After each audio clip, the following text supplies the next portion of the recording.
അറബികളോട് പറഞ്ഞു, നിങ്ങൾ നോക്കി വന്നാളെ ഞാനല്ല, മൂപ്പര് മഖാമിലിരിക്കുന്നുണ്ട് മൂലയില്. പള്ളിയിലെ ഇമാമ് ചോദിച്ചല്ല, തങ്ങള് അങ്ങേ കാണാൻ വേണ്ടി വന്നു. എടോ കല്ലടോ, വലിയുള്ള വടകര മുഹമ്മദ് തങ്ങൾ പറയും, ഇന്നെ നോക്കിയിട്ട് എല്ലാവരും വന്നത് പള്ളിന്റെ മഖാമിന്റെ മൂലയിൽ. അത് ഇന്നത്തെ മാതിരിയല്ല, മഖാമിന് ചെറിയൊരു സൗകര്യം ആ മൂലയിലുണ്ട് ഇരിക്കുന്നത്. അപ്പൊ ഇമാമ് പോയി നോക്കുമ്പോ പള്ളി മാറുന്നത് മുഹമ്മദാജിയല്ലേ? ആ അവരെന്നെ, അവരാണ്. ഇത് കണ്ട് നമ്മളെ ശൈഖുന അവരുകളെ കണ്ടതോടുകൂടി യാ ശൈഖൽ മുഅല്ലം അജീബൂരി വഅബിദൂരി എന്ന് പറഞ്ഞ് കെട്ടിപ്പിടിച്ച് അറബികൾ. എന്നിട്ട് പറഞ്ഞ് ഞങ്ങൾക്ക് തരീക്കത്ത് തരണം. നമ്മളെ ശൈഖുന അവരുകൾ പറഞ്ഞ ഞാൻ ശൈഖന അവിടെ വലിയ മുഹമ്മദായി തങ്ങളുണ്ട്, അതിനപ്പുറത്ത് കുറച്ചങ്ങോട്ട് പോയ ശംസുലമുണ്ട്, ഓരൊക്കെയാണ് ഞാൻ. അല്ലല്ല, ഈ വന്നത് മുഹീദ്ദീൻ അബ്ദുൽ ഖാദിർ ജീലാനി റളിയല്ലാഹു അൻഹു കുടുംബത്തിലെ 2 പേരക്കുട്ടികളാ. ഞങ്ങൾക്ക് ഉപ്പാപ്പ കാണിച്ചു തന്നത് അങ്ങനെയാണ്. കഴുത്തിന് പോകാൻ വലതു ഭാഗത്ത് ഇങ്ങനെ ഒരു മുഴ ഉണ്ടായിരുന്നു, കഴുത്തിന്റെ അല്ലേ ഒരു മുഴ ഉണ്ടായിരുന്നു. ആ മുഴ കണ്ടതോടുകൂടി അങ്ങ് തന്നെ. അപ്പൊ മറ്റേ ആള് പറയാ, ഇടത്തെ ചെവിയിൽ ഒരു കറുത്ത ഉണ്ണി ഉണ്ടായിരുന്നു, അദ്ദേഹത്തിന് കാണിച്ചു കൊടുത്ത അടയാളതാ. ഇടത്തെ ചെവിയിൽ ഉണ്ണി അങ്ങ് തന്നെ. ഷേഖിന്റെ പള്ളിയിൽ ഒരു കന്തം വിട്ടുപോയി.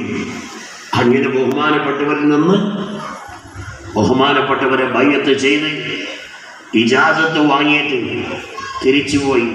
അപ്പൊ അങ്ങനെ ബഹുമാനപ്പെട്ടവർ വളരെയേറെ ബന്ധമുള്ള ഒരു മഹാനായിരുന്നു. ഇടിയങ്ങരയിൽ മറവട്ട് കിടക്കുന്ന മഹാൻ.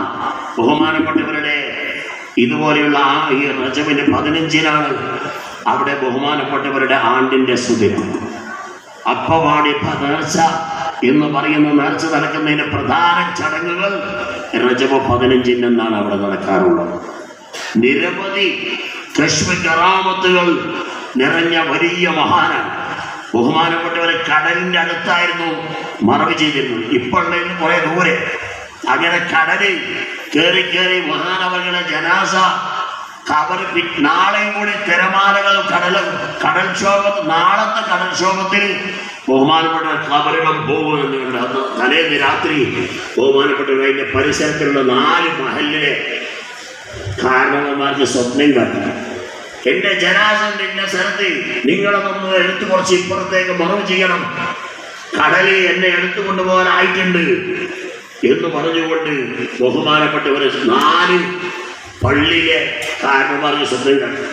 പിറ്റത്തെ ദിവസം അവിചാരിതമായി ചായക്കടയിൽ വെച്ചുകൊണ്ട് ഈ സ്വപ്നം കണ്ട 4 ആൾക്കാരും വന്നു. 4 ആൾക്കാരും വന്നിട്ട് ഒരുമിച്ച് കൊടുത്തു. ഞാൻ ഇന്നലെ ഇങ്ങനെ സ്വപ്നം കണ്ടിട്ടുണ്ട് ഇന്ന പോലെ. അപ്പൊ മറ്റയാളോ ഞാനും കണ്ടു. അപ്പൊ മറ്റയാളോ ഞാനും കണ്ടു. മറ്റയാളോ ഞാനും. അങ്ങനെ ഇവർ 4 ആളും പോയി. 4 ആളും സ്വപ്നം. അപ്പൊ അതിൽ ഒരാളോട് പറഞ്ഞിട്ടു, 4 ആളോടും എൻ്റെ അടുത്ത് ഇങ്ങനെ പറയണം. ഒരാളോട് പറഞ്ഞു, നിങ്ങൾ എന്നെ ഒന്ന് കുളിപ്പിക്കുകയും വേണത്തോന്നു. അപ്പോ ബഹുമാനപ്പെട്ടവരെ മറവ് ചെയ്തിട്ട് 300 വർഷങ്ങൾക്ക് ശേഷമാണ് ഈ സംഭവം. അങ്ങനെ പറഞ്ഞ പോലെ ഇവർ പോയി സ്ഥാനം കണ്ടു, ഖബറിൽ കണ്ടെത്തി. ഖബറിലെ മൂടുകല്ല് മാറ്റി നോക്കുമ്പോൾ അപ്പ വെച്ച മയ്യത്ത് പോലെ ഒരു തുള്ളി വെള്ളം ആ കഫംകുടയിലായിട്ടില്ല. സുഗന്ധം വീശുന്ന ആ പരിമളം വീശുന്ന ജനാസ അവരെടുത്ത് ഇപ്പോ ഇടിയങ്ങര മഖാമിൽ ആ മഖാമ സ്ഥിതി ചെയ്യുന്ന ഭാഗത്ത് കൊണ്ടുവന്ന് അവിടെ നിന്ന് കുളിപ്പിച്ച് പറഞ്ഞ പോലെ കുളിപ്പിക്കാൻ പറഞ്ഞത് ഒരാളെ പറഞ്ഞല്ലോ. അപ്പൊ അയാൾ ജനാസ മാറ്റി തുണികളൊക്കെ മാറ്റിയിട്ട് എന്ത് ചെയ്തു, കുളിപ്പിച്ചു. അവസാനത്തെ വെള്ളം ഒഴിക്കുമ്പോൾ ഈ കുളിപ്പിക്കാൻ പറഞ്ഞ ആളെ മുഖത്തേക്ക് ഒന്ന് നോക്കി പുഞ്ചിരിച്ചു. ഈ പുഞ്ചിരി കണ്ടോടുകൂടി ഇവർക്ക് മനസ്സിലായി ഇതൊരു സാധാരണക്കാരനല്ല. അങ്ങനെയാണ് പിന്നെ ചരിത്രവും പരിശോധിക്കുന്നത്. ഈ ചിരിക്കൽ കണ്ടതോടുകൂടി ഓരോ മാനം ഞാൻ ഇന്റെ മാനത്ത് കൊണ്ടാണ്, ഇന്റെ മാനത്ത് കൊണ്ടാണ്, ഇന്റെ മാനം, അങ്ങനെ 4 ആൾ തർക്കായി. അവസാനം നറുക്കിട്ടപ്പോ ഒരു മഹല്ലത്തിന് കിട്ടി. അങ്ങനെ ആ മഹല്ലത്തിലേക്ക് കൊണ്ടുപോകാൻ വേണ്ടി ജനാസ എടുക്കാൻ നോക്കിയപ്പോൾ ജനാസ പൊന്തുന്നില്ല. അപ്പൊ ഒന്നും കൂടി അവരെ ദുആ ചെയ്തു. അവിടെ പരിസരത്തുള്ള ഖാദിമാരെ വിളിച്ചു ദുആ ചെയ്ത് കഴിഞ്ഞിട്ട് അവർ പറഞ്ഞു, ബഹുമാനപ്പെട്ടവർക്ക് ചിലർക്ക് പൊന്താത്തത് കൊണ്ട് ബഹുമാനപ്പെട്ടവർ ഇവിടെ ആയിരിക്കും ബഹുമാനപ്പെട്ടവർക്ക് ഇഷ്ടം. ആ നിലക്ക് നമ്മളൊന്നുകൂടി നറുക്കിടുക.